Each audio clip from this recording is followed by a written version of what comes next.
Et le positionnement. Dis bénédiction. Bénédiction. Positionnement. Positionnement. Encore bénédiction. Bénédiction. Positionnement. Positionnement.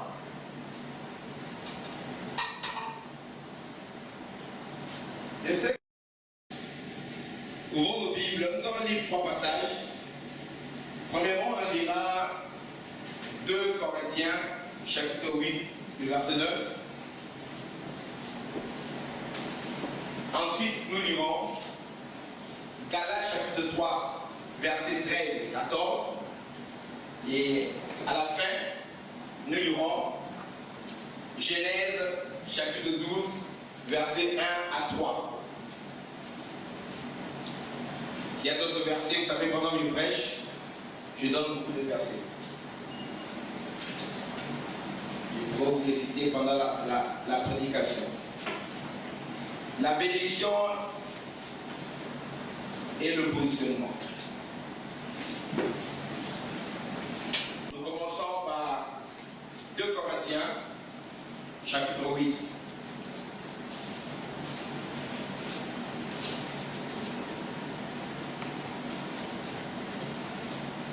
Verset 9.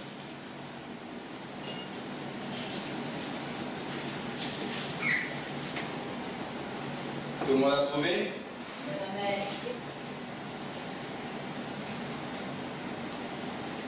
Voilà. 2 Corinthiens chapitre 8, verset 9, nous allons lire. Les bons lecteurs de la Bible savent ce qu'il faut faire. Là, vous déclare, car vous connaissez la grâce de notre Seigneur Jésus-Christ, qui pour vous s'est fait pauvre, de riche qu'il était, afin que par sa pauvreté, vous soyez enrichis. On répète encore, car vous connaissez la grâce de notre Seigneur Jésus-Christ, qui pour vous s'est fait pauvre, de riche qu'il était, afin que par sa pauvreté, vous soyez enrichis. Allons dans Galates, chapitre 3, versets 13 et 14. Rapidement, nous lisons. Christ nous a rachetés de la malédiction de la loi. Vous avez trouvé Galates 3, 13, 14. Lisons ensemble. Christ nous a rachetés de la malédiction de la loi, étant devenu malédiction pour nous. Car il est écrit, maudit est quiconque est pendu au bois, afin que la bénédiction d'Abraham ait pour les païens son accomplissement en Jésus-Christ, et que nous recevions par la foi l'Esprit qui avait été promis. Amen. Amen. Alléluia. Amen. Ici, Christ est devenu malédiction. Afin que la bénédiction d'Abraham et son accomplissement en nous, les païens. Maintenant, c'est quoi la bénédiction d'Abraham? Allons maintenant dans Genèse, chapitre 12. Nous lirons, c'est quoi? Qu'est-ce que Dieu avait donné à Abraham?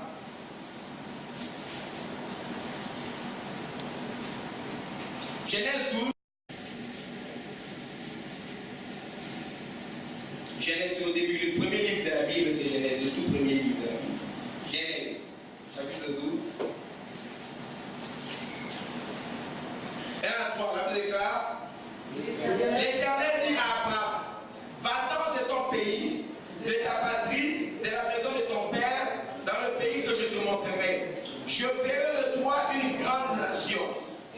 te bénirai. Je rendrai ton nom grand. Tu seras une source de bénédiction. Je bénirai ceux qui te béniront et je maudirai ceux qui te maudiront. Toutes les familles de la terre seront bénies en toi. Amen. Amen. Merci pour vous asseoir.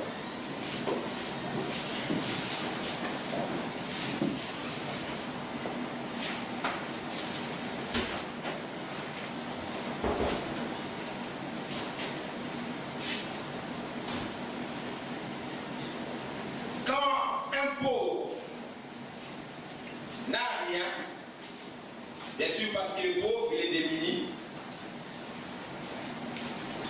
on peut comprendre sa situation. C'est simplement triste. Mais pour moi, c'est une plus grande tragédie pour quelqu'un qui vit dans la pauvreté alors qu'il y a une richesse qui lui est réservée. Quelqu'un qui vit dans la pauvreté, dans la misère la plus atroce, sans avoir droit à quelque chose qui lui appartient ou qui lui revient de droit. Une personne qui a été spoliée, par exemple. C'est triste parce que tu diras que cette personne n'est pas seulement pauvre parce que les temps sont difficiles, mais cette personne est pauvre parce qu'il y a une injustice. Amen. C'est ce qui rend la pauvreté de cette personne ou bien l'histoire de cette pauvreté plus tragique. Amen. Quand on sent qu'il y a une injustice derrière.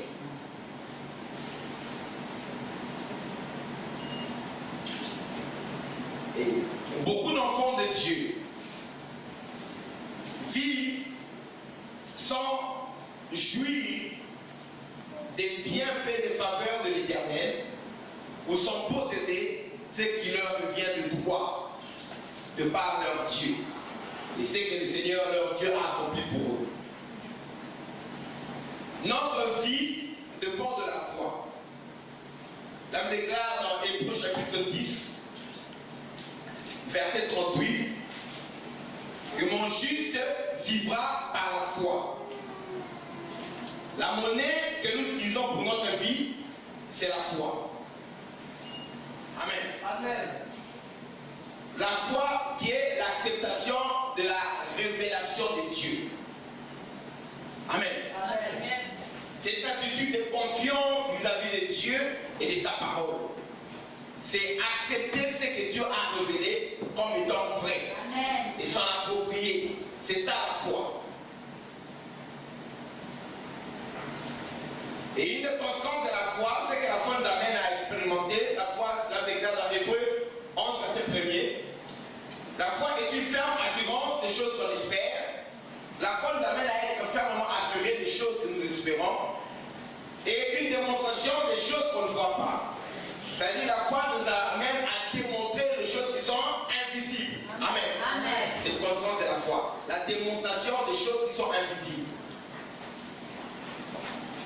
La foi est basée sur la parole de Dieu. Amen. Romains chapitre 10, verset 17 dit: la foi vient de ce qu'on entend, et ce qu'on entend vient de la parole de Christ. Amen. Et je vous ai déjà expliqué, ça veut dire la foi vient de ce qu'on entend, et on continue à entendre, de ce qu'on finit par comprendre, de ce qu'on a entendu de la parole de Christ. C'est là que vient la foi. Pas seulement entendre, mais continuer à entendre jusqu'à arriver à comprendre. La foi vient de la compréhension de la parole de Christ qu'on a entendue. Si notre vie dépend de la foi, et que la foi vient de la parole de Dieu, donc notre vie dépend de la parole de Dieu. Amen. Nous sommes donc ce que la parole dit que nous sommes. Amen. Nous possédons ce que la parole dit que nous possédons. Amen. Nous pouvons faire ce que la parole de Dieu dit que nous pouvons faire. Nous ne pouvons pas faire ce que la parole de Dieu dit que nous ne pouvons pas faire. Et surtout, nous ne sommes pas ce que la parole dit que nous ne sommes pas. Amen. Ne me donne pas une identité hors de la parole. Amen. Amen. Amen. Parce qu'il y a des leçons qu'on apprend hors de la parole de Dieu. Il y a des leçons qu'on apprend hors de ce que Dieu t'a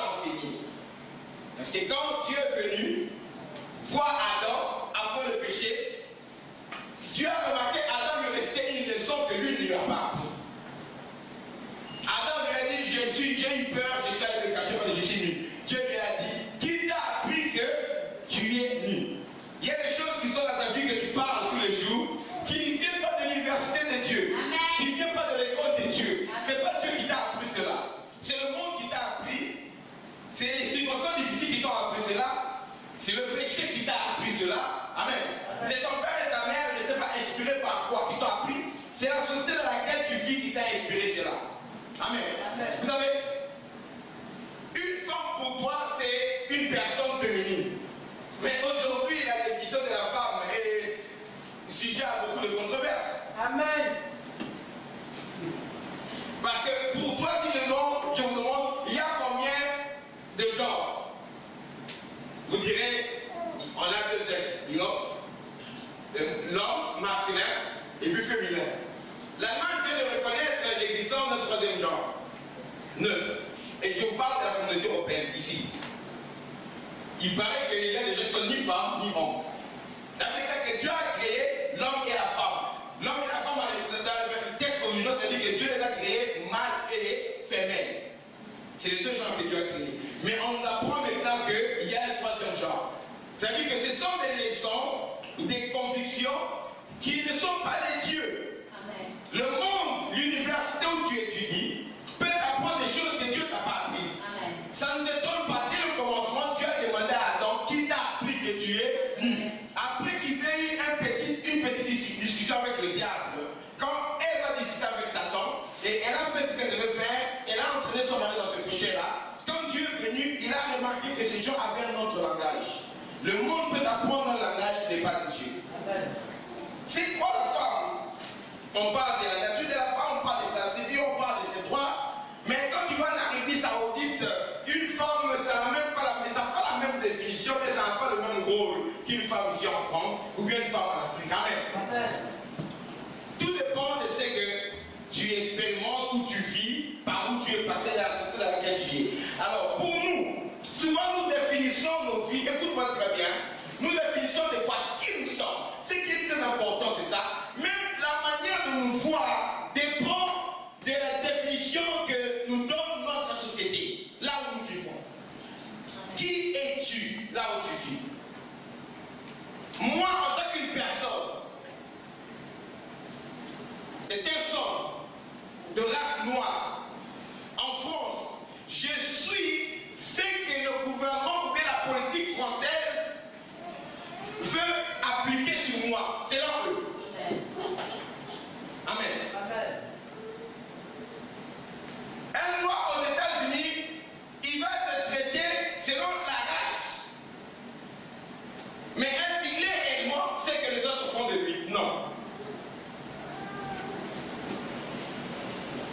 Et en Afrique, j'ai peut-être une autre personnalité ou bien une autre valeur que je n'aurai peut-être ici en France.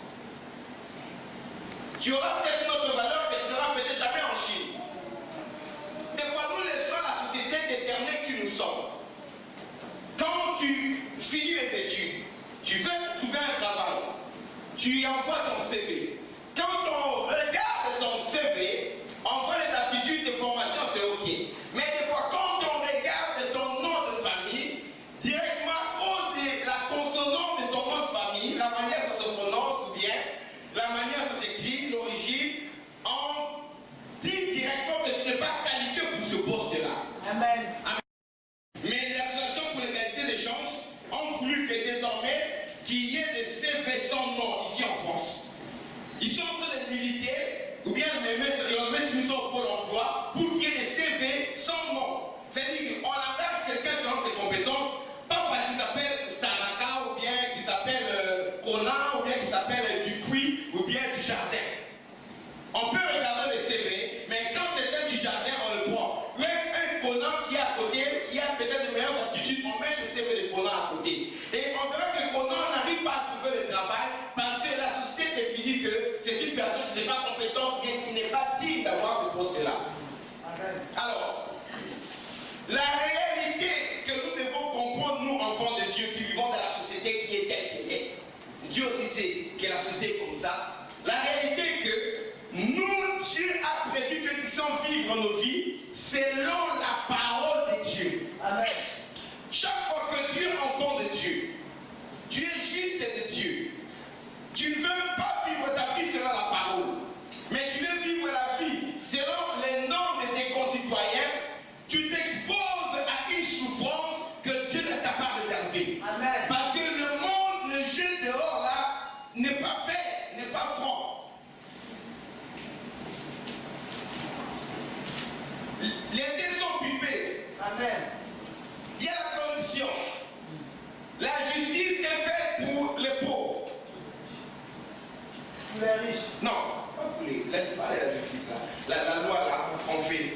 c'est pour traquer les pauvres, pas les riches.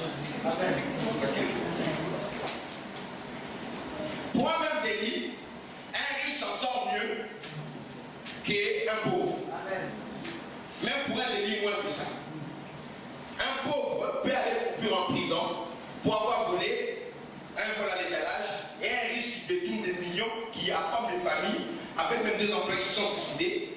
Mais il va s'en tirer, après avoir volé des millions à l'État, il va s'en tirer bien. Avec une petite peine, sourcil et tout et tout. C'est comme quoi être juste. Non, notre pays est basé sur les lois. Ces lois-là sont là pour opprimer les pauvres, ceux qui n'ont pas les moyens de se défendre. Alors, si toi tu veux vivre ta vie que, selon les lois qui régissent ce monde, tu t'exposes à une souffrance que Dieu ne t'a pas réservée. Amen. Pour qu'il y ait équilibre, surtout, et surtout pour qu'il y ait positionnement, Dieu a prévu que nous puissions vivre notre vie selon la parole de Dieu. Amen. Le juste qui refuse de vivre la vie selon la parole, c'est comme un poisson qui refuse d'être dans l'eau. Alors, tu dois subir le fait d'être exposé hors de l'eau. Tu vas suffoquer et dans peu de temps, tu vas mourir. Ma vie à moi, pour qu'elle soit pleine, il faut que ce soit dans l'eau. L'eau qui est la parole. Amen. Si je suis un poisson. Nous avons beaucoup de gens à l'église qui ne vivent pas la vie que Dieu a réservée pour eux. Vous savez, à un moment, il faut dire trop, c'est trop. Surtout ça, c'est la rentrée. Les gens retournent à l'école, ils retournent à l'université, les gens retournent au travail. Et on va travailler comme toutes les autres personnes comme ça. Et c'est la vie que Dieu a réservée pour nous. On a fêté la fête du 31 décembre ici. Et bien aimé, aujourd'hui nous sommes quoi, les 7? Quelle date? Le 8 septembre. L'année va finir bientôt. Mais qu'est-ce qu'on a fait? Qu'est-ce qu'on a eu de plus? Regarde à côté de toi, qu'est-ce qui a changé au milieu où tu vis, dans le milieu où tu vis? Qu'est-ce qui a changé? Les années passent comme ça. Mais non. Depuis 2014, on viendra avec des résolutions que personne ne pourra tenir. Voici, cette année, je ferai ceci. Les résolutions de 2011, tu n'as pas pu tenir. On est en 2013, tu ne peux pas faire d'autres résolutions. J'ai lu quelque chose dernièrement en Facebook, quelqu'un qui a écrit I got a feeling that 2014 is going to be a better year for me. That's what she said. J'ai la conviction, j'ai la sensation que l'année 2014 sera une très bonne année pour moi. Mais, you know what you said last year? Amen. C'est ce que tu as dit l'année passée, 2013. Tu es en train de voir 2013 en train de passer, rien n'arrive, tu programmes de 2014. Non, bien aimé, il y a quand même encore septembre, octobre, novembre. Accepte d'abord de subir, de vivre. Peut-être quelque chose peut changer. Un jour peut enfanter un miracle pour toi. Amen. Amen. Amen. Un jour peut enfanter. Rien n'est encore passé. Amen. Pour celui qui vit, il y a de l'espérance. Et même un chien vivant vaut mieux qu'un lion mort, dit la Bible. Aujourd'hui, j'ai choisi de vous parler de la bénédiction et du positionnement pour que vous compreniez ceci. Il y a une vie que Dieu a réservée pour vous. C'est à vous de la vivre ou bien de la refuser. Mais au moins, vous avez le droit de connaître. Pour que ça puisse savoir qu'il y a une alternative. Vous n'êtes pas obligé de vivre la vie que vous vivez. Amen. Vous n'êtes pas obligé de vivre la vie que la France veut vous imposer. Même si tu vas vivre en Angleterre, la vie que l'Angleterre veut vous imposer. Les crises sont internationales maintenant. Vous n'êtes pas obligé de vivre ça. Il y a une autre vie que Dieu vous réserve. Amen. Vous avez le droit de vivre cette vie-là. Vous avez également le droit de refuser. Dieu n'impose pas la bénédiction, il n'imposera pas également la malédiction. Il dit, je mets devant toi la mort et la vie. Choisis la vie. Dans 2 Corinthiens, chapitre 8, verset 9, nous avons lu, là, car vous connaissez la grâce de notre Seigneur Jésus-Christ. La grâce, c'est une faveur imméritée. La grâce de notre Seigneur Jésus-Christ. Donc une faveur que lui nous a accordée, que nous ne méritions pas. C'est quoi cette grâce? Qui, pour vous, vous là c'est qui? Non, et ça soit quand même au singulier. Vous c'est qui? C'est moi là, Toi qui? le riche. Cite ton nom un peu, tout ton nom, tes prénoms, tes deuxièmes noms, cite ton nom. Toi c'est qui?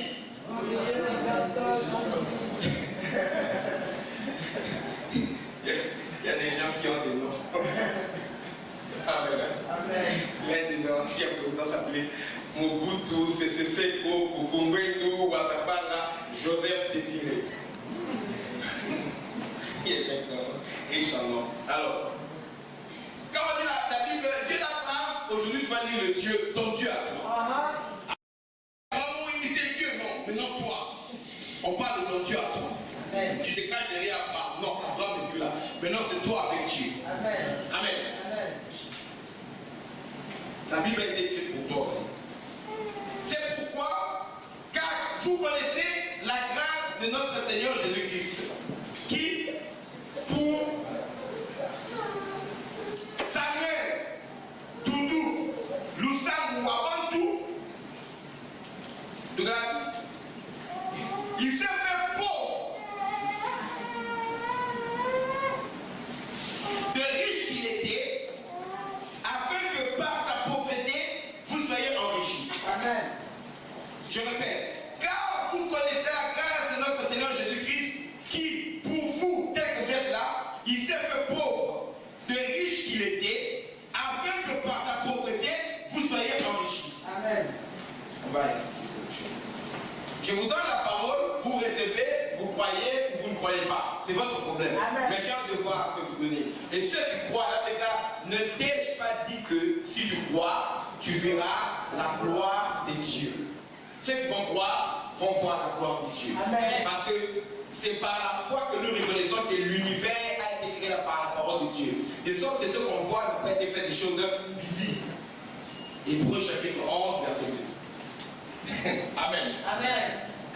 Selon la parole, Jésus-Christ, du riche qu'il était. Est-ce que Jésus-Christ était riche? Amen. Amen. Amen. Est-ce que Jésus-Christ était riche? Amen. Vous savez que le nom de Jésus, c'est la parole, n'est-ce pas? Amen. Jean chapitre 1er, verset 14 dit ceci. Et la parole a été faite chair, et elle a habité parmi nous, pleine de grâce et de vérité. Et nous avons contemplé sa gloire, une gloire semblable à celle du Fils unique, venu du Père. Amen. Amen. Les gens ont contemplé la parole qui a été faite chair. La parole a été manifestée parmi eux, ils ont contemplé la gloire. La gloire semblable à celle du Fils unique, venu du Père. Jésus-Christ, c'est le Fils qui vient du Père, qui est la parole. Il en déclare, vous êtes capable d'avaler des versets et de rester des versets comme ça. Amen. Amen. Tu conduis la prière, tu parles de la Bible sans retourner de la Bible. Amen. Amen. Alléluia. Amen. Et Jean chapitre 1er, verset 1er dit, au commencement était la parole. Et la parole était avec Dieu. Et la parole était Dieu. Elle était au commencement avec Dieu. Toute chose a été faite par elle, et rien de ce qui a été fait n'a été fait sans elle. C'est-à-dire que la parole qui était au commencement avec Dieu, qui est Dieu, c'est la parole qui a créé toutes choses. C'est-à-dire que la parole a créé l'or. La parole a créé le diamant. La parole a créé toute forme de pierre précieuse. La parole a créé le pétrole. La parole a créé la terre. La parole a tout créé. Alléluia. C'est la parole qui a donné existence. Et en même temps, la parole a été auprès de Dieu. Et là, maintenant, dans Jean chapitre 1, verset 14 que j'ai lu là, la parole a été cette chair. Cette chair s'est manifestée en tant que le Fils unique venu du Père. La parole qui possède toutes choses a pris chair, corps humain, le corps humain, et la parole s'est manifestée. Donc avant que Jésus ne vienne sur la terre, est-ce que Jésus était riche? Amen. Est-ce que Jésus était riche? Amen. Est-ce qu'il était riche? Amen. Amen. Qui croit que Jésus était riche? Merci. La déclare, vous connaissez la grâce de notre Seigneur Jésus-Christ, qui pour vous s'est fait pauvre, de riche qu'il était. Il était riche, c'est un fait. 1. 2. Est-ce que Jésus s'est fait pauvre? Amen. Est-ce que Jésus s'est fait pauvre? Amen. Alléluia. Amen. Là, les gars,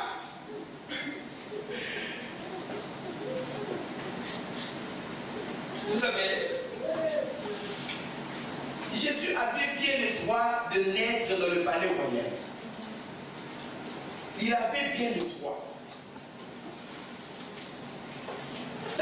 Ayant fait les sentiments qui étaient en Jésus-Christ.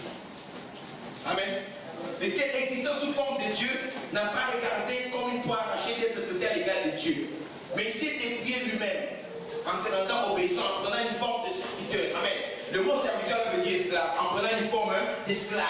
Jésus-Christ s'est dépouillé lui-même, il a pris la forme d'esclave. Amen. Amen. Amen. Amen. Il est allé jusqu'à la mort et même jusqu'à la mort de la croix. Il s'est dépouillé pour prendre la forme d'esclave.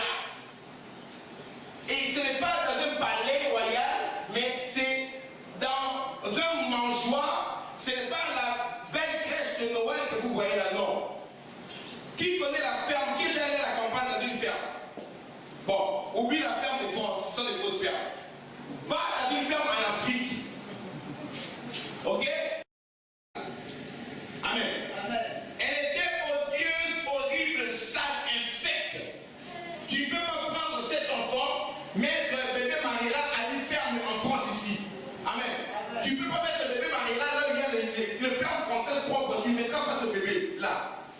Mais une ferme en Afrique au 21e siècle, tu ne mettras pas ton bébé là-bas non plus. Mais Dieu a envoyé son enfant dans une ferme sale, crableuse, crasseuse de l'Antiquité. Il n'y avait même pas l'endroit, il y avait l'hôtel, il n'y avait plus d'endroit. Dieu ne s'est pas réservé l'hôtel. Il n'y avait plus d'endroit, il n'y avait que la ferme. Il se sentait mauvais. Toutes sortes d'animaux. C'est là que Jésus est né. Et là, on met la nourriture des animaux, c'est là où on l'a fait coucher. Imaginez une telle pauvreté. Il s'est dépouillé lui-même, il a pris la forme d'un esclave.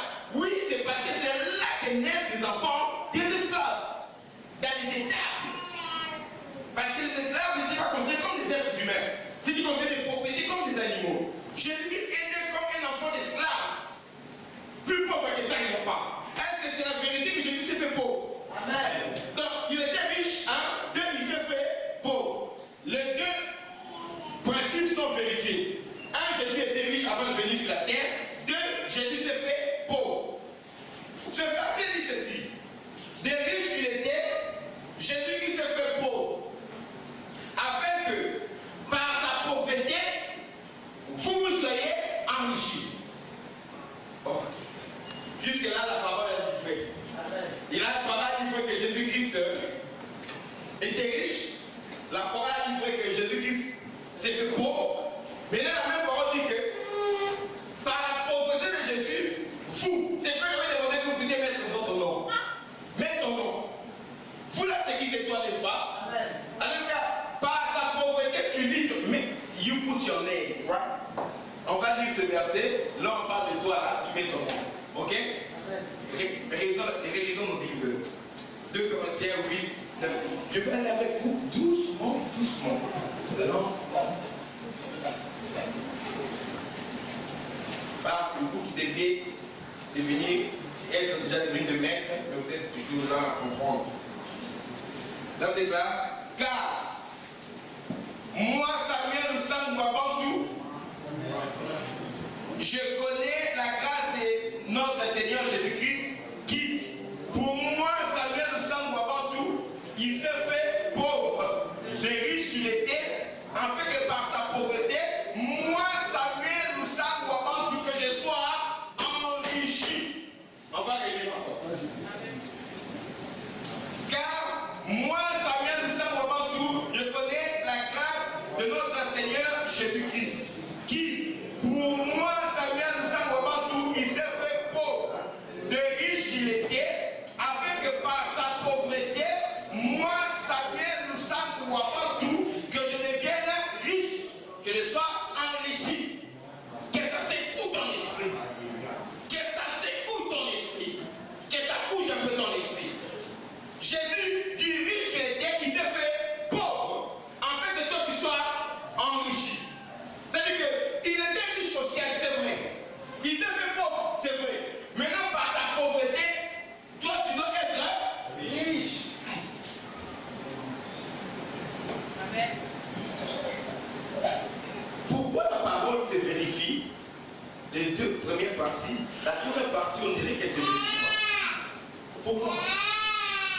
Et nous sommes là, Jésus, nous t'adorons, Jésus, nous te célébrons. Mais je vais vous dire la vérité. Nous passons notre temps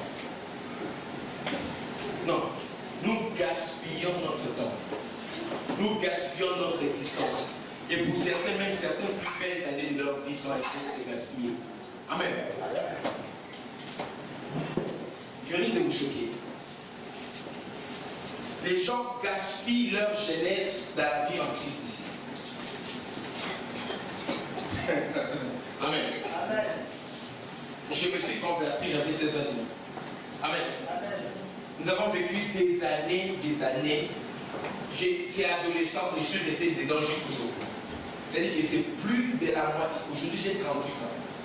Tu mets 38 à peu près moins 16 ans, ça vous donne combien? Vous avez à peu près 22 ans. Amen. Amen. Et je passe dans cette vie en Christ 22 ans.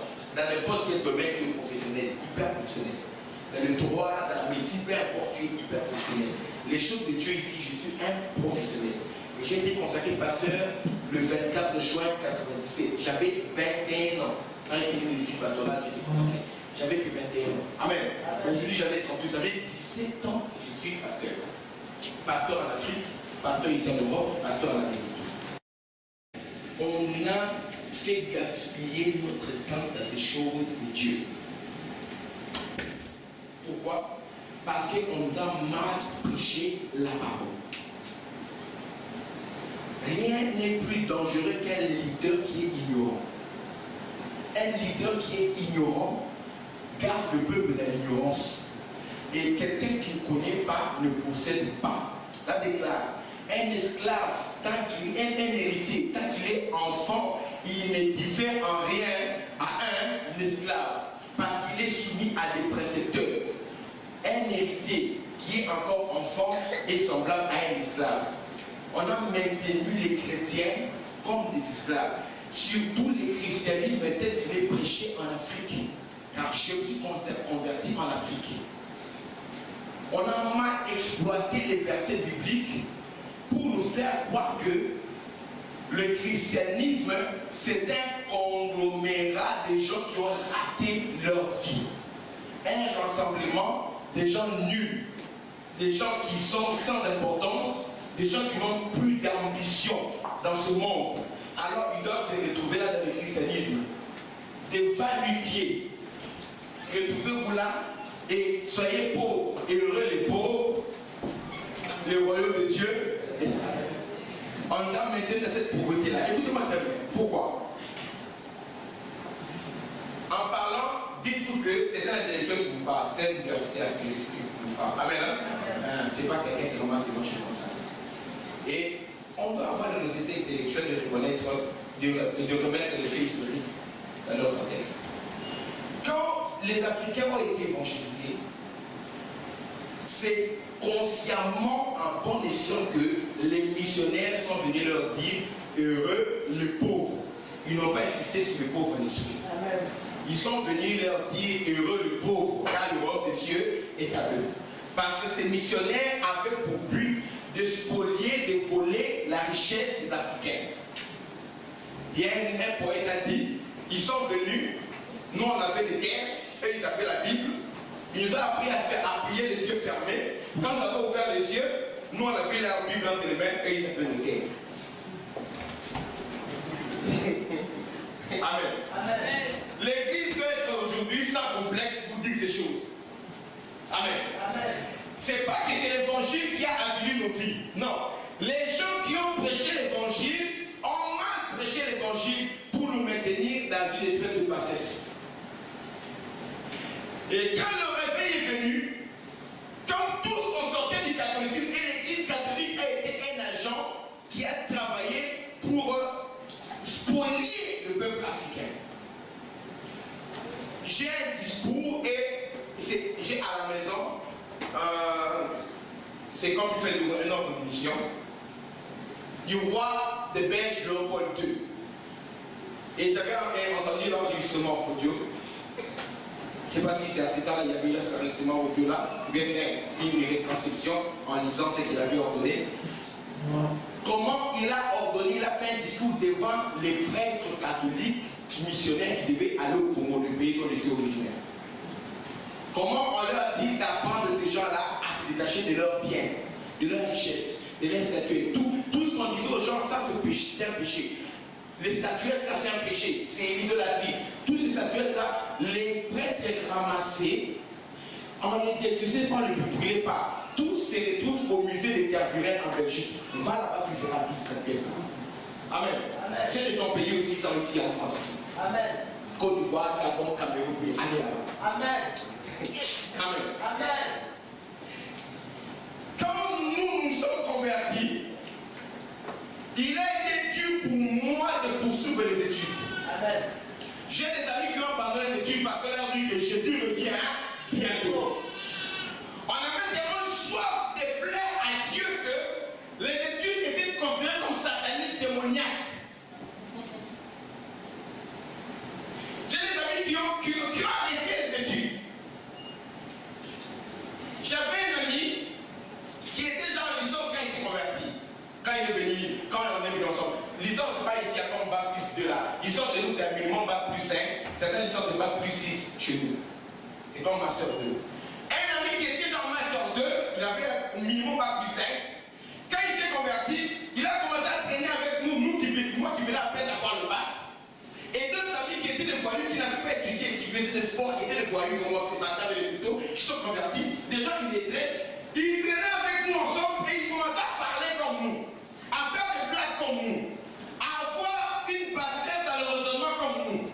On retenait la parole de Dieu, mais dans l'analyse des choses de la vie, il est devenu comme l'un de nous. Si on te dit qu'il a un diplôme universitaire, tu ne vas pas croire. Et il a arrêté, il est poursuivi pour être docteur. Il a arrêté ses études-là pour traîner avec nous matin, midi, soir, sans rien faire. Mais on avait plaisir de se rencontrer, prier, jeûner, on se retourne évangéliser, on prie aux jeunes. Et le bilan de la vie, année après année, rien. Et beaucoup de nos années dans notre jeunesse sont passées comme ça. Alors que des gens avec cette même Bible ont bâti des nations. Amen. Amen. Ont construit des empires. Ils ont affermi leur royaume. Ils sont devenus riches. Mais nous, avec une mentalité d'esclaves, de pauvres, la Bible a été une drogue pour nous, comme les socialistes et les communistes ont dit, la religion est l'opium du peuple. C'est pas la Bible qui est l'opium, c'est la religion. Mais quand la Bible est mal utilisée, la religion c'est quoi l'ensemble des préceptes, des dogmes, tous les cultes, de liturgie, où l'homme cherche à la terre de Dieu. Amen. Ça devient une religion et qui appauvrit les gens. Les gens ont une telle mentalité de pauvreté, ils croient que être pauvre plaît à Dieu. Et quand on est pauvre, on est très proche de Dieu.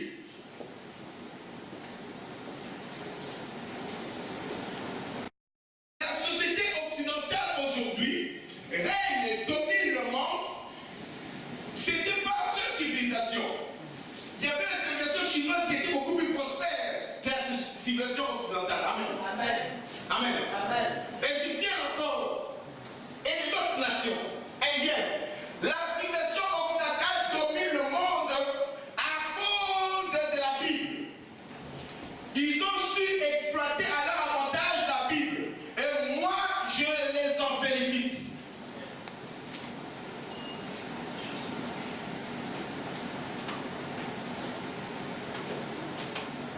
L'URSS, que beaucoup ne connaissent pas cité.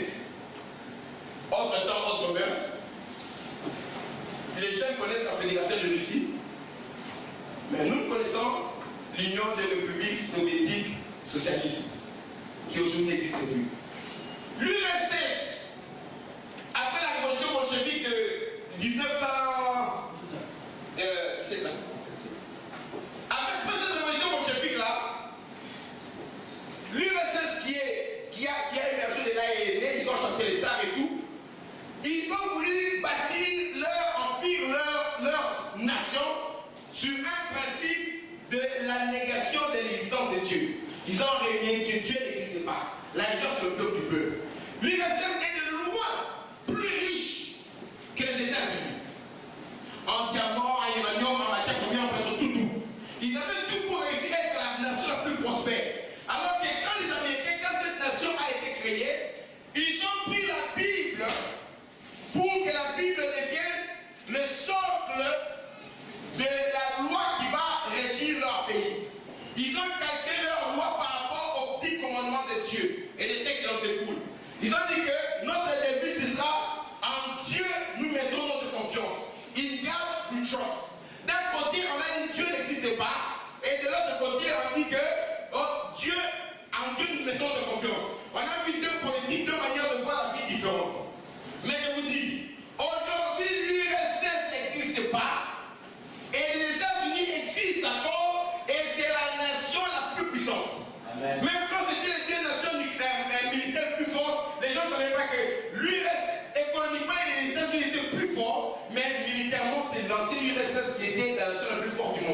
Mais quand ils sont dispersés, leurs bases nucléaires, missiles se sont dispersés un peu partout par rapport aux États qui étaient devenus indépendants. Ils ont été affaiblis. Mais dans les temps, c'est eux qui avaient la puissance nucléaire la plus grande du monde. Et aujourd'hui, l'URSS n'existe plus. Qu'est-ce qui leur a empêché sans Dieu de prospérer? Les États-Unis avec Dieu ont prospéré. Je sais par principe que pour que ma vie, ta vie prospère, ça doit prospérer entre les mains de Dieu. Selon les principes de Dieu.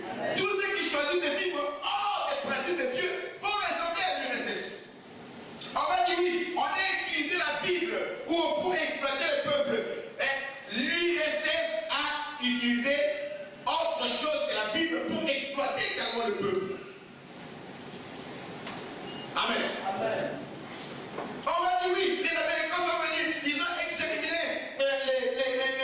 les nations qui étaient là, les Indiens. Oui, c'est les hommes, quand ils utilisent mal la Bible, qui arrivent à ce genre de dérive. Mais ça ne remet pas en cause la parole de Dieu elle-même. On va dire ceci, mais l'URSS elle-même a exterminé des millions de ses propres concitoyens. Il n'y a jamais eu de blagues. Oui, il y a eu des réserves pour les Indiens, mais il y a eu des blagues en URSS. C'est-à-dire que tu as une discipline politique, on t'enferme, on t'envoie dans une blague en Sibérie, où tu travailleras jusqu'à ta mort. Et des millions de Russes sont morts comme ça. C'est pas pour vous dire ceci. Avec les années, et en étudiant la parole de Dieu plus profondément, j'ai pu constater que beaucoup de choses qu'on nous a prêchées, nous les chrétiens, surtout nous qui avons évolué en Afrique. Et je suis pasteur, je peux parler avec liberté parce que je suis pasteur en Afrique, pasteur en Europe et pasteur en Amérique. On a l'église, j'ai l'église là-bas, je ne visite pas les États-Unis. Il y a l'église à Maison du Roi aux États-Unis. Amen. Ou c'est moi le pasteur. C'est-à-dire que, en regardant les trois continents, j'ai une meilleure vue par rapport au christianisme. Et j'ai compris ceci. Quand l'évangile est mal prêché, que ce soit en Afrique, que ce soit en Europe, que ce soit en Amérique, ça produira des pauvres, des gens aliénés, des gens qui ne vont pas avancer. Mais ce n'est pas la volonté de Dieu. Amen. Si on reconnaît que Jésus-Christ était riche, on reconnaît que des riches qu'il était, il s'est fait pauvre. Alors pourquoi, quand on regarde nos filles, on dirait que la Bible ment, alors que dans les deux premières parties, elle n'a pas menti. Quand vous regardez, on ne voit pas de riches. S'il y a un riche ici qui m'excuse, je parle alors pour les autres. Et nous ne parlons pas de riches parfois. Amen. Et de riches imaginaires. Qui nous viennent payer le loyer ici parfois. Viennent payer le loyer de l'église imaginaire. Acheter un pudding imaginaire. On parle des riches qui ont matérialisé la richesse de Dieu. Amen. Ce n'est qu'au niveau de la foi, c'est au niveau du produit de la foi. Amen. Amen. Amen. Nous avons besoin du produit de la foi, des œuvres de la foi. Parce que la foi, c'est la démonstration des choses qu'on ne voit pas.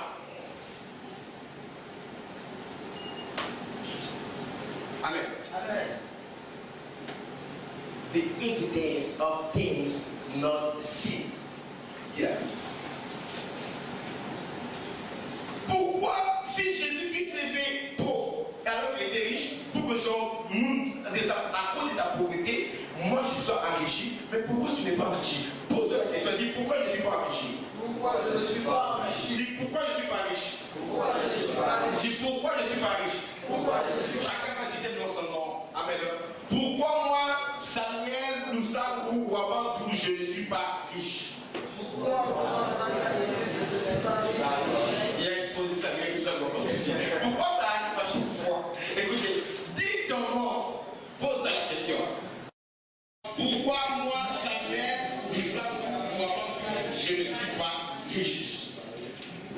2 Corinthiens 8, verset 9 dit que connaissant la grâce de notre Seigneur Jésus-Christ, qui s'est fait pauvre, des riches qu'il était, afin que par sa pauvreté, moi je sois enrichi. Donc il y a un problème. Selon ce verset, si Jésus-Christ est vrai, il était riche. 2, c'est vrai, il est devenu pauvre. On dit que à cause de la pauvreté, je suis enrichi. Et que si je remarque dans ma vie, dans nos vies, dans la vie des enfants de Dieu, à cause de la pauvreté de Jésus, nous sommes toujours pauvres, c'est qu'il y a quelque chose qui ne marche pas là où il est. Amen. Amen. Jésus-Christ ne peut pas mourir pour tes péchés et puis tu as toujours le même péché. Et Jésus-Christ ne peut pas mourir pour que tu deviennes riche et que tu restes plus pauvre. C'est-à-dire qu'il y a quelque chose qui ne marche pas. Mais nous acceptons, oh, il a, écoute, si tu n'as pas la foi, ce sont les mêmes versets. Amen. C'est à la même croix. Amen. Amen. Alléluia. Amen. À la même croix là, qui a été dépouillé jusqu'à la mort de la croix. À la même croix, quand il disait tout est accompli, il disait tout est accompli. Et pour le péché, tout est accompli. Et pour notre pauvreté, à la même croix. Amen. Il s'est dépouillé pour qu'il soit enrichi. Et à la même croix, il dit là que par ses meurtrissures, les plaies qu'on lui a fait là, les blessures, par ses meurtrissures, nous avons été guéris. À la même croix, nous avons été guéris. Si tu crois au pardon des péchés, tu dois croire également à tous les autres acquis de la croix. Amen. Amen. Amen. Sinon, tu ne crois même pas au pardon des péchés. Tu te trompes toi-même par des faux raisonnements. Pourquoi les chrétiens ne sont pas riches? Les chrétiens obtiennent le pardon de péché. Pourquoi? Parce qu'ils croient fermement en cela. Pourquoi? Parce qu'ils en ont besoin. Pourquoi ils en ont besoin? Parce que leur conscience les accuse.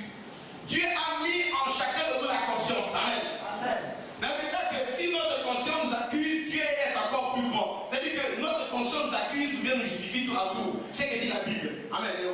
Dans notre conscience, tu sais que tu as péché. Et tu sais que le salaire du péché, c'est la mort. Tu sais que Hébreux chapitre 9, verset 27 dit qu'il est recommandé aux hommes de mourir une seule fois. Après quoi vient le jugement. Et bien, car au dernier jour, les hommes rendront compte de toute parole vaine qu'ils auront proférée devant Dieu. Je leur dis que je reviens bientôt et j'ai ma rétribution avec moi. Je rendrai à chacun selon ses œuvres. Des derniers jours, les uns résisteront pour la vie éternelle et les autres pour la mort, le pauvre éternel. Tu sais que l'enfer existe. La peur de l'enfer que tu as suscité un grand besoin en toi. Alors dès que tu as reçu la révélation que Jésus peut pardonner tes péchés, tu t'es accroché à cette révélation et la parole a fait ses effets dans ta vie. C'est pourquoi tes péchés ont été pardonnés. Non seulement tes péchés ont été pardonnés, mais la puissance transformatrice qui est dans la parole de Dieu a agi en toi. Là, car le sang de Jésus-Christ, l'année des 10 ans d'âge, purifiera votre conscience des œuvres mortes de la chair, afin que vous puissiez servir le Dieu vivant. La puissance du sang de l'agneau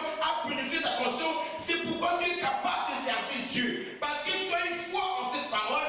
La parole a eu des effets en toi. Tu es purifié, tu es pardonné. Le péché que tu faisais hier, tu ne le fais plus aujourd'hui parce que la parole t'a purifié. Le sang t'a purifié. Alléluia. Mais par rapport à la pauvreté, les chrétiens ne considèrent pas cela comme un acquis. Et ils ne manifestent pas un grand besoin de vivre ce que Dieu a déclaré de la parole. Pour le péché, à cause de leur peur, ils ont eu ce besoin d'avoir le sauveur, mais ils ne savent pas que la pauvreté vous met en danger. Et le mot salut, en grec sotéria, c'est-à-dire le fait d'échapper à un danger. La pauvreté te met en danger. Le salut, dans le salut, il y a également l'enrichissement, la bénédiction. La pauvreté doit être ôtée de ta vie. C'est pourquoi à la croix, Jésus n'a pas oublié la pauvreté. Les chrétiens croient que Jésus est mort seulement pour les empêcher. Ça, c'est acquis. Maintenant, je vais vous dire ceci. Si tu ne sais pas que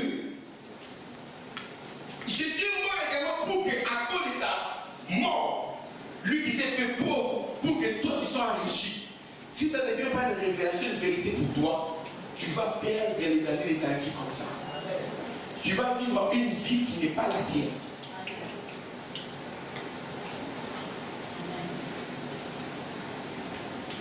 Tu vas être dans un appartement alors que tu devrais avoir une maison. Amen. Alléluia. Amen. Tu vas être dans une relation de fiançailles qui dure déjà 5 ans. Et vous faites la fornication, vous couchez ensemble dedans. Pourquoi? Parce que tu n'as pas les moyens pour te marier. Or, si tu avais l'argent, tu serais marié, vos rapports sexuels seraient bénis, égal devant Dieu. Vous avez envie de vous marier, mais à cause de la pauvreté, vous continuez à être dans le péché. Vous comprenez cela? Amen. Parce qu'il n'y a pas d'argent pour se marier. Amen. La pauvreté, il y a des péchés qu'on ne commet pas quand on est riche. Tu vas voler qui? Amen. Il y a des péchés comme voilà, la jalousie des autres là, quand ils risquent. Non. Tu ne peux pas avoir ça parce que tu sais que tu en as. Amen. Il y a des péchés qui n'appartiennent qu'aux pauvres. Les riches aussi ont leur péché. Mais il y a des péchés qui appartiennent aux pauvres. Et les péchés des pauvres, c'est dégueulasse. Amen. Amen. Les péchés des riches atteignent les sociétés, les péchés des pauvres atteignent les individus. C'est qu'un pauvre nuira directement celui qui est à côté de lui. Amen. Mais un riche qui est en France, ses péchés vont se manifester à l'Afrique. Là, il envoie les armes pour piller les minéraux. Les rats, tu as mis ces gens. Amen. Amen. Alléluia. Bon, bientôt, leur péché va se manifester en Syrie. Les drones qui bombardent et les petits enfants humains. Amen. Amen. Mais les péchés d'un pauvre, ça atteint celui qui est à côté de lui. Parce qu'un pauvre va nuire à qui? À celui qui est à côté de lui. Amen. Donc, si ta soeur est pauvre, elle va te nuire. Amen. Je te l'ai dit, c'est moi qui te l'ai dit. Amen. Tu dois être préparé à cela. Amen. Amen. Tu dois, si ton cœur était comme ça, élargis ton cœur d'amour. Amen. Amen. Je sais que la pauvreté de ma soeur peut me nuire. J'ouvre déjà mon cœur. Je ne peux pas la pardonner. Je la pardonne afin qu'elle me fasse du mal. Amen. Amen. Ne sois pas surpris. Oh, mon Seigneur, elle a fait ceci. Mais elle est pauvre. Le cœur qu'elle a là, ça peut être guéri par la richesse. Ou bien par un changement de mentalité. Ton frère, ton monde. Amen. Amen. Tu envoies quelque chose à ta mère. La soeur de ta mère se fâche. Comme si quand ta mère était enceinte de toi, elle aussi avait partagé la grossesse. Oh, tu ne donnes qu'à ta mère. Et moi, je sais quoi. C'est la pauvreté. Si ta soeur de ta mère en avait, est-ce qu'elle allait être jalouse parce que tu as aidé ta maman? Il y a des péchés des pauvres. Et du coup, elle te parle plus. Et hier, c'est la force n'est plus de parler. Tu es devenu mauvais. Pourquoi? Parce que tu les as aidés 8 fois. La 9e fois, quand ils ont demandé, tu n'en avais pas, ils sont fâchés contre toi. C'est quoi? La pauvreté. Ils oublient toutes les fois que tu les as aidés. Hein? Les chrétiens ne savent pas que la pauvreté compromet le programme de Dieu pour le salut de l'humanité. La pauvreté met les bâtons dans le roue du programme d'évangélisation. L'évangile est gratuite, mais l'évangélisation coûte cher. L'évangile est gratuit, mais pour évangéliser, ça coûte cher. Amen. Amen. Amen. Là où tu es assis là, les feux qu'on respire, on n'habite pas ici. On vient du Blanche, on vient mercredi au ventre, on vient vendredi au ventre, 1500 €. On n'habite pas ici. Hein. Pour le culte, c'est moi les 2 et 3 heures de culte. Au ventre, tu payes 500. On a acheté plus de chaises. Amen. Amen. Tous les micros, tout ça, ça coûte d'argent. Tout ce qu'on met, quand vous voyez les musiciens venir jouer ici, là, on n'a pas de musiciens, des instruments, on n'a pas de musiciens professionnels. Chaque fois qu'ils viennent jouer là-haut, 4, 5, 4, ils sortent 200 € pour leur donner. Vous comprenez cela? Mais si, vous savez quand, ça fait un peu mal. Imaginez que si on avait beaucoup d'argent, est-ce que ça coûterait quelque chose? On aurait engagé les meilleurs musiciens. Parce que tout ce qu'ils demandent, c'est ça. Les vrais chrétiens, musiciens, ils sont là. Il gagne sa vie en jouant la musique pour Dieu, ça paye son loyer. Est-ce qu'il va aller ailleurs? Il va rester là. Et tu sais, tu vas adorer Dieu de la manière dont tu veux que Dieu soit adoré. Amen. Amen. Tu vas écouter la parole bien sans stress. Amen. Amen. Parce que quand je suis en train de vous regarder là, je suis en train de voir, pour certains je suis en train de voir elle, d'autres je suis en train de voir aussi leur visage, pour d'autres je suis en train de voir grec. Vous êtes en train de voir eux, vous êtes en train de voir R sur leur visage, c'est pas pourquoi.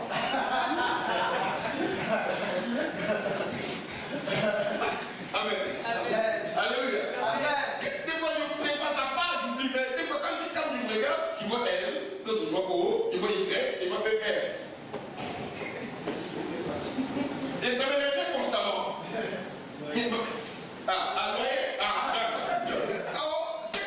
Donc c'est ça. Je ne comprenais pas, c'est les loyers, on est quelle date là? Le 8. C'est du 8 mettons au 15.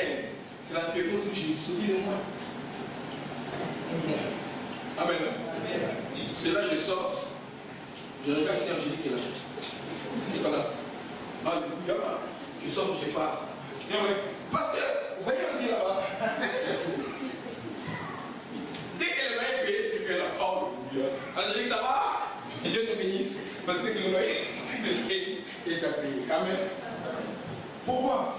On fait des exercices, on ne sait pas que la vie que nous avons, sans la richesse que Dieu a acquise pour nous à la croix, ce sera une vie en dehors de la vie que Dieu a réservée pour nous.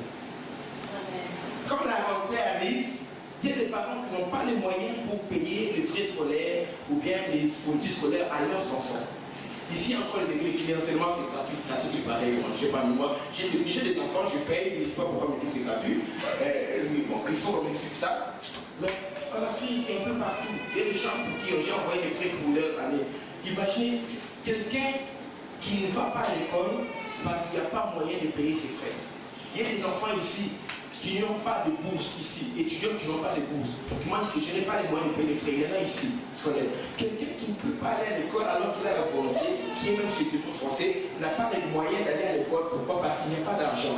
Est-ce qu'il faut que la personne a la vie qu'elle mérite? Après X années, au lieu de finir un cursus là dans 3 ans, 4 ans, c'est fini, non? Mais toi, tu viens 6 ans, 7 ans là-dedans, il y en a qui font en première année, chantent, première année encore, va s'inscrire première année parce que les autres années, ils n'avaient pas les moyens. Ils trouvent toujours un moyen pour trouver une instruction, rester quand même sur le territoire français, mais sans pouvoir étudier à l'école où vous voulez parce qu'il n'y a pas de moyens. Et tu crois que c'est ma vie. La vie que tu as, ce n'est pas la vie que tu avais réservée pour toi si tu avais les moyens. Amen. Et tant que tu ne comprends pas cela pour revendiquer cela, tu vas une vie qui est en dehors de ce que tu avais réservé pour toi. J'ai compris qu'il y a une autre vie. En 99, je suis arrivé aux États-Unis et mon père spirituel m'a pris, on est allé suivre une formation des hommes de Dieu, pasteur, à Shekinah, à Roma Bible Church, Tulsa, Oklahoma, les États-Unis. On arrive là, on est venu, deux pasteurs étaient là, ils sont venus. Expliquez bien, notre père spirituel est venu avec ses ministres, moi, les pasteurs spirituels organisés, avec notre ministre qui était en formation. Il était un groupe là, un peu de 12 personnes. On a conduit 18 heures de route de Washington jusqu'à là. On arrive, on est en train de suivre l'enseignement et pendant toutes les pauses de formation, il y a des pasteurs qui sont venus dans cette formation-là avec leur jet privé. Eux, ils sont venus avec leur jet privé en venant d'autres États qui venaient être fondés. Vous comprenez ça? On est avec 8 heures aller, au retour, on a fait avec les 23 heures parce qu'on s'est arrêté un peu plus. Mais ils sont venus avec leur jet privé. C'est là que ça a commencé à changer en mentalité. Ah, donc il y a des chrétiens qui peuvent être riches comme ça. Aux États-Unis, il y a des millionnaires. Chrétiens millionnaires. Et quand tu viens dimanche à l'église, c'est lui qui est à la porte qui te reçoit, qui te fait asseoir, et c'est eux qui nettoient les chaises. Et bon, des diacres. Ils nettoient l'église. Et quand ils sortent de là, millionnaires, ils ont des complexes d'habitation qui leur appartiennent. C'est-à-dire comme tous les quartiers qui leur appartiennent. Pour mettre un roi noir, c'est à lui et tout. Mais millionnaire. Quand il vient à l'église, c'est lui qui joue soit à la guitare, soit au piano. Il est obéissant au pasteur, à l'homme de Dieu. Il est humble par rapport à ses frères et sœurs. Amen. Amen. Et même d'autres gens de l'église travaillent chez lui. Amen. Vous comprenez? Amen. Mais quand il est à l'église, c'est lui qui nettoie. J'ai vu cette mentalité-là. Eux, ils ont compris cela depuis longtemps. Ils ont compris. Mais nous, eux, souvent, ils avaient aussi le même problème que nous. Amen. Amen. Mais comme le réveil a commencé à prendre chez eux, ils ont eu le temps de rectifier le tir. Mais nous, on n'a pas encore rectifié le tir. On a des chrétiens qui ont encore la mentalité de pauvreté. Et quand on parle de l'argent, l'argent les dérange. La richesse, ça c'est quoi? C'est par rapport à l'argent, non? Force matérielle, puissance matérielle, pouvoir monétaire, n'est-ce pas? Jésus-Christ du riche, il était fait pauvre, afin que nous soyons enrichis. On parle d'une richesse spirituelle peut-être. Non. Est-ce que c'est une richesse spirituelle? Non. Là, le verset là, 2 Corinthiens, chapitre 8, verset 9. Peut-être c'est une richesse spirituelle. Non. Est-ce que Jésus-Christ est devenu pauvre spirituellement? Non. Il est devenu riche en argent, mais spirituellement, il s'est fait pauvre. C'était ça? Non. Il est devenu matériellement pauvre pour nous.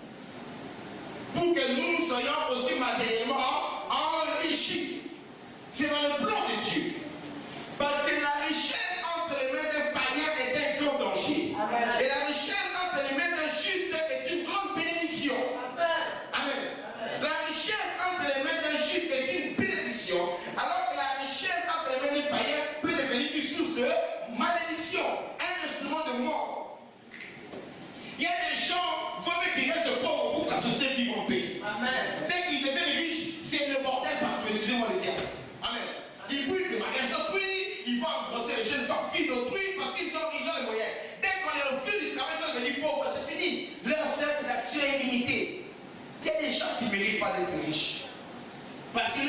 les pousse à faire le mal.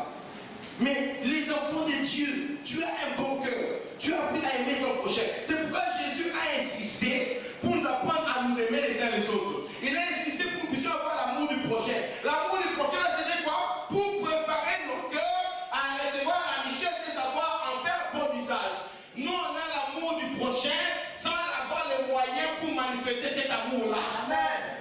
Amen. Amen. Parce que si mon frère, si quelqu'un veut dire à son frère, je t'aime, et ne lui donne pas de quoi pouvoir se vêtir, couvrir son dos, bien manger, est-ce que cet amour, c'est pas l'amour ça? Non. On dira seulement des bonnes intentions. Oh, j'aurais voulu faire ça pour toi. Le monde dit que l'enfer n'est pas fait les bonnes intentions. Et la bonne volonté, quand elle existe, est louable par rapport à cette là. Car Dieu a aimé, qu'il a donné. Tu ne peux pas dire que tu aimes si tu ne donnes pas. C'est pourquoi Dieu a préparé nos cœurs pour que nous puissions avoir de l'amour, en fait que quand les moyens, la richesse vient, que le monde voit l'amour au travers de ce que nous faisons comme œuvre. Comme Jésus-Christ dans les miracles a dit, si vous ne croyez pas en ce que je dis, je suis, croyez au moins à cause de ses œuvres. Il y aura un moment où même les miracles ne tournera plus le monde. Le monde va suivre celui qui pourvoira à ses besoins. Le monde va suivre celui qui mettra quelque chose dans son assiette. C'est pourquoi le monde se prépare à accueillir l'antichrist. Les crises économiques et les jusqu'aujourd'hui. La crise prochaine sera encore plus grave. Les gens seront licenciés. Vous perdez vos CDI. Les sociétés seront délocalisées. Mais même en Chine, on délocalise maintenant les sociétés pour essayer de les amener ici par la net. Parce qu'il y a le sort. La Chine était fermée. Ils étaient pauvres, ils ne voyaient pas le monde. Maintenant, les Chinois sortent. Vous voyez les Chinois qui sont des non? Ils apprennent maintenant qu'il y a une autre vie. Quand ils rentrent, ils font ces revendications. Le niveau de vie de la Chine commence à monter. À cause des boom économiques en Chine, les salaires commencent à monter. Ceux qui fabriquent vos sacs Louis Vuitton là-bas, ils commencent à réclamer un meilleur salaire. Parce qu'ils sont venus sur les Champs-Élysées, ils ont regardé le prix d'un sac Louis Vuitton. Les effets des vous comprenez ça? Maintenant, il y aura une telle crise que quand l'antichrist viendra, écouter la prophétie, il va résoudre cette crise-là. Et on l'élira comme le président du monde. À part la communauté européenne ici, on est en train de rassembler un seul parlement européen. Derrière le parlement là qui est en fonction à Strasbourg, on aura un seul gouvernement. Un seul parlement. Et la Société des Nations va se réunir. Même les autres nations vont se réunir. Les États-Unis, les autres nations, Fédération du Mexique, les autres, la Ligue arabe, pour avoir un seul gouvernement mondial. Et c'est cet homme-là qui va résoudre la crise mondiale-là, qui sera élu, qui va gérer. Il sera jugé digne de gérer le monde. Et c'est pendant ces moments-là qu'il y aura les signes à 666, où on va pousser aux gens. Ces signes, si tu veux avoir de l'aide, si tu veux avoir le droit d'acheter ou de vendre pour avoir une carte bancaire, il n'y aura plus de carte, il y aura de plus. C'est alors que ça va se manifester. Ça va se faire maintenant. Nous sommes en voie. Pourquoi? Parce que ces gens-là vont apporter la société. Mais avant que cela se manifeste, l'Église va vivre la gloire et l'Église doit être enlevée. Parce qu'il y a certaines perceptions-là que nous, on ne doit pas assister à cela. Avant que l'Église soit enlevée, l'Église doit être capable d'influencer sa génération. Une Église pauvre n'influence personne. Amen. Une Église pauvre se contente de laisser les gens aller en enfer. Amen. Amen. Amen. Alléluia. Amen. Nous gesticulons en parlant langue, il y a des gens qui meurent autour de nous. Il y a des émissions qui ne valent pas la peine d'être suivies, qui sont en train de passer maintenant. Mais ces gens-là ont eu l'argent pour payer leur antenne. Mais les églises de réveil, les églises qui connaissent la vérité, on n'a pas les moyens de passer à la télévision. Amen. On n'a pas les moyens de mettre les bons programmes sur Internet. On n'a pas les moyens d'avoir les bons supports. On n'a pas les moyens d'aller. Quand il y a un tremblement, il y a eu un tremblement de terre en Haïti dernièrement. John Travolta est descendu là-bas avec le jet privé. Leur grand avion de l'aide de l'église de Scientologie. Il est venu avec l'aide de l'église de Scientologie et c'est lui qui a piloté l'avion. Il est venu apporter les dons de l'église de Scientologie aux Haïtiens. Maintenant, s'ils ouvrent une succursale là-bas pour accueillir les gens, est-ce qu'ils vont pas avoir de fidèles? Mais nous, on fait quoi? On est là pour comparer nos vidéos, nos prédications, pasteur contre pasteur, prophète contre prophète, docteur contre docteur. On est là pour faire des choses. Même les gens qui sont pleins dans l'église, On voit que l'église, quand il y a 200 personnes, c'est trop grand. Il faut que ça se divise encore. Au lieu de gagner le monde, les chrétiens ont tellement une mentalité de bassesse et de pauvreté qu'ils laissent passer les gens aller à l'enfer. Parce qu'ils comprennent.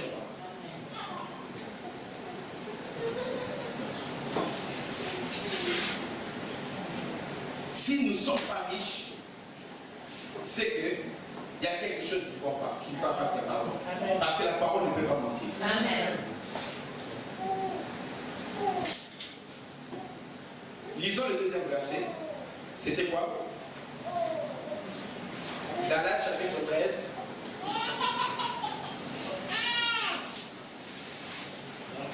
Excusez-moi, Galates chapitre 3, verset 13 à 14. Dans 5 minutes, je finis. Galates 3, 13 à 14. Là, vous êtes là, quoi? Ah! Il y a des versets, quand tu lis ça bien, tu comprends bien, ça t'énerve. Hein? Amen. Tu as une certaine colère contre toi-même, contre ta vie. Tu te révolutionnes contre la vie que tu vis là. Amen. Amen. Lisons un peu. Galates 3, verset 13 à 14. Là, déclare, Christ nous a rachetés de la malédiction de la loi, étant devenu malédiction pour nous. Car il est écrit, maudit quiconque est pendu au bois. Résultat, c'est quoi, verset 14?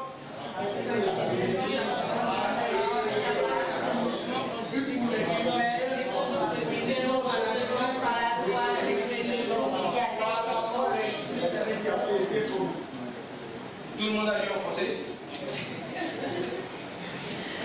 Ça va. Laissez-moi le lire avec ma version. Amen. J'ai entendu une version par ma parole. Oui. Christ nous a rachetés de la malédiction de la loi, étant devenu malédiction pour nous, car il est écrit, maudit est quiconque est pendu au bois. Afin que, il est devenu malédiction, pourquoi? Afin que la bénédiction d'Abraham est pour les païens c'est nous qui étions païens, son accomplissement en Jésus-Christ, et que nous recevions par la foi l'Esprit qui avait été promis. Amen. Jésus-Christ est devenu malédiction, afin que la bénédiction d'Abraham ait son accomplissement en nous. Au travers de Jésus. Maintenant, c'est quoi la bénédiction d'Abraham? Amen. Alléluia. Là, on a dit que Christ s'est fait pauvre afin que nous soyons enrichis. On a dit que Christ est devenu malédiction, il a été maudit à la croix afin que nous soyons. Oh, les Africains sont maudits. Si on vous dit que les Africains sont maudits, dites-leur, nous avons la solution pour l'Afrique. Amen. La solution pour l'Afrique, c'est Jésus. Parce que Jésus-Christ est devenu malédiction pour que nous, les Africains qui étions maudits, nous, les Français qui étions maudits, nous, les Gaulois qui étions maudits, nous, les Chinois qui étions maudits, nous, les Japonais qui étions maudits, nous soyons bénis en Christ. Aucun peuple ne peut se plaindre, oh, j'ai été maudit. Non, il y a la solution. Quand on trouve la solution, on se préoccupe plus du problème, on cherche comment appliquer la solution. Amen. Amen. Quelqu'un perdait la clé. Quelqu'un dit, oh non, j'ai une clé partout. Mais non, pourquoi tu veux ouvrir? Moi, j'ai perdu la clé. Tu veux dormir dehors, tu vas chez toi. On peut mettre la clé ici dedans. J'ai la clé. Non, on va savoir pourquoi quelqu'un perdait la clé. Non. On a la solution. Amen. Appliquons la solution. On a proposé la solution. Vous cherchez, oh, on est venu avec l'évangile, on nous a menti, oh, l'Égypte était le premier. Oh, bien, la solution est là. Si nous avons été maudits, nous tous, maintenant nous sommes bénis en Jésus. La solution. Pour que la bénédiction d'Abraham, il n'y a aucune bénédiction qu'on a prononcée un homme qui dépasse la bénédiction qu'on a prononcée sur Abraham. Alors maintenant, pour lire la bénédiction d'Abraham, là c'est quoi? Genèse chapitre 12. Genèse. C'est pourquoi je me dis, Genèse c'est le premier livre de la Bible. Parce que quand je passe là, je vois tout le monde. Premier livre de la Bible, Genèse chapitre 12. C'est normal. Peut-être qu'il y a un musulman ici qui s'est converti. On ne va pas vouloir le plus grand. On va pas lui demander de connaître les livres de la Bible. Toi, tu ne connais même pas les sourates du Coran. C'est normal. Si tu vas à la mosquée, tu ne connais pas rien. Genèse chapitre 12, verset 1er, là déclare, l'Éternel dit à Abraham, sors de ton pays, de ta patrie, de la maison de ton père, va dans le pays que je te montrerai.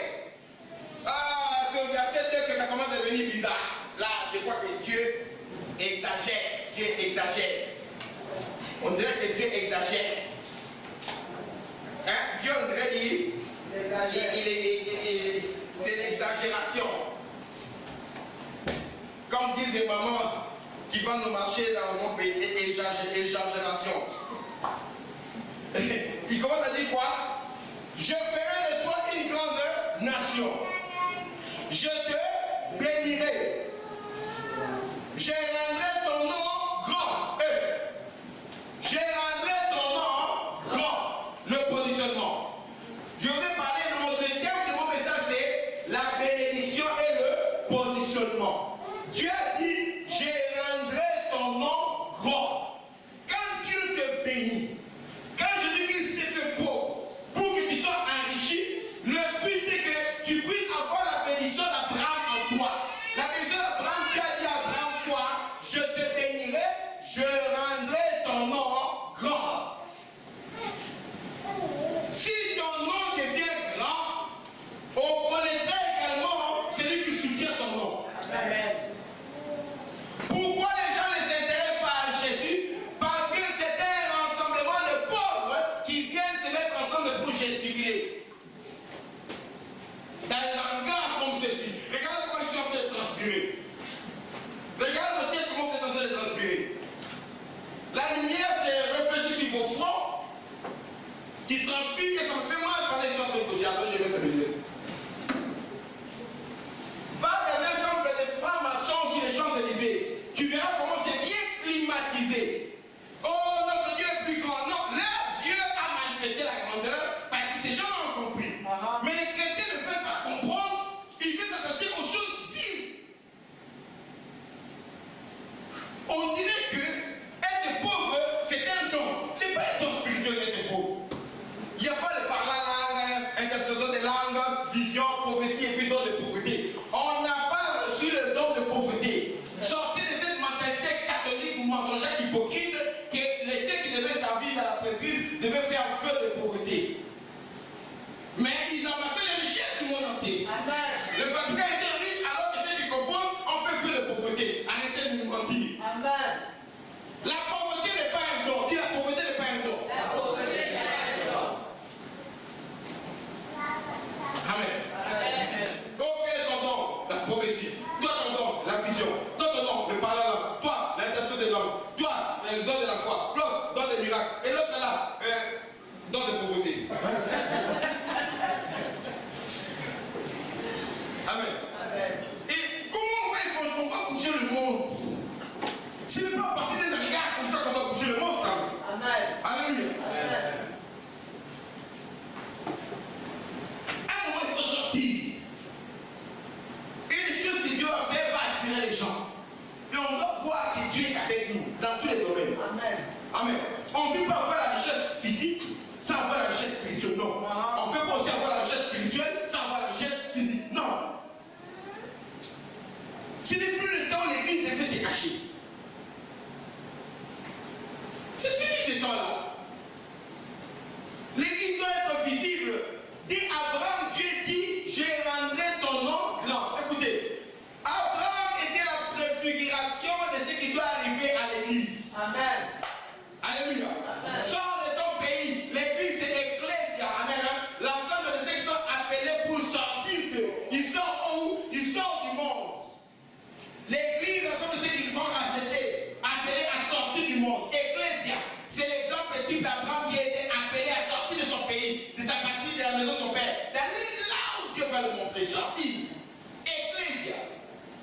Et Dieu a dit qu'il rendra notre nom grand. Toi, en tant qu'individu dans l'église, Dieu est le temple du Seigneur, ton nom doit être grand. On doit connaître ton nom.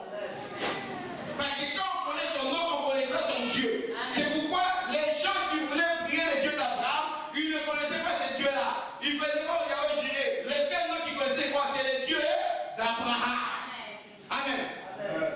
Le Dieu des Hébreux s'appelle comment? Le Dieu d'Abraham. Si Abraham était inconnu, qui connaîtra son Dieu?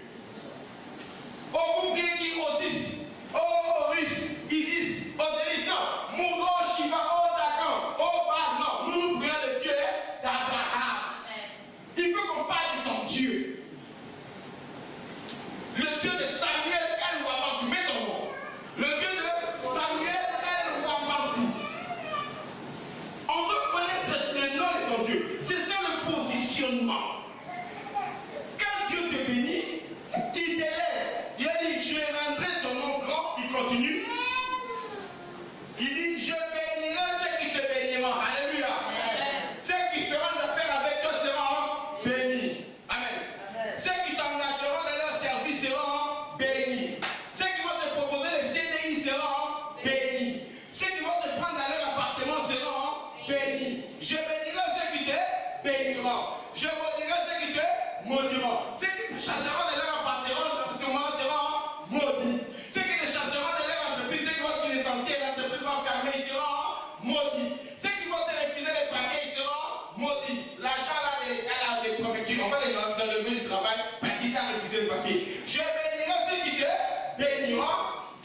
connaissent même pas l'évangile. Oh, nous avons l'évangile. Amen. Alléluia. Amen. Quand je me nourris, je t'apporte également l'évangile. Amen. Alléluia. Je veux un orphelinat, j'apporte l'évangile aux orphelins. Je veux une entreprise, j'apporte l'évangile à mes employés. Alléluia.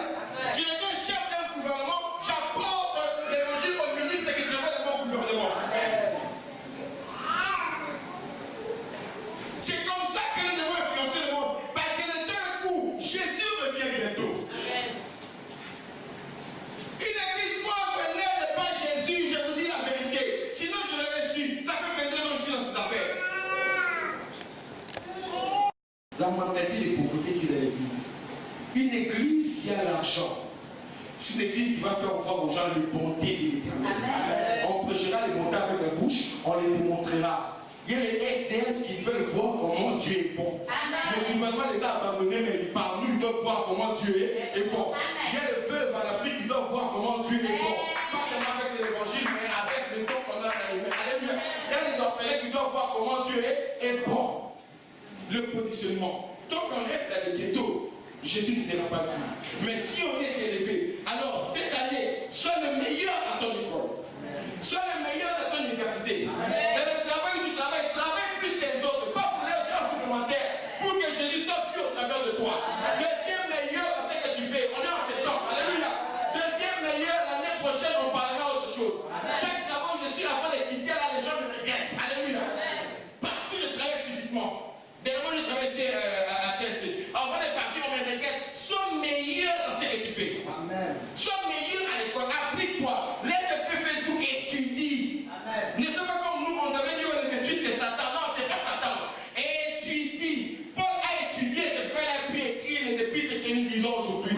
Étudie. Applique-toi. Parce que quand tu seras meilleur, le monde va venir te réputer. Amen. Les francs-maçons ne recrutent jamais les perdants. Mais l'église fait rassembler tous les perdants. Viens à l'église tel que tu es, mais ne reste pas tel que tu es. Si tu étais perdant hier, deviens quelqu'un de plutôt plus. Si tu étais pauvre, en venant à l'église, tu dois devenir riche. Trouve quelque chose que Dieu peut bénir. Quand il a dit là, je te bénirai. Alors si tu ne viens pas riche, c'est qu'il y a, ça ne va pas. Tu viens à l'église, tu gardes tes péchés, c'est qu'il y a, ça ne va pas. Alléluia. Parce que c'est le même verset qui parle de pardon des péchés, c'est le même verset aussi qui parle de l'enrichissement. Tu viens à l'église, tu gardes la malédiction, c'est qu'il y a, ça ne va pas. C'est le même verset qui parle de Jésus qui est devenu malédiction, en fait que la bénédiction d'Abraham est son accomplissement pour nous. Amen. Dans le nom de Dieu. Est-ce qu'on peut acclamer le nom du Seigneur?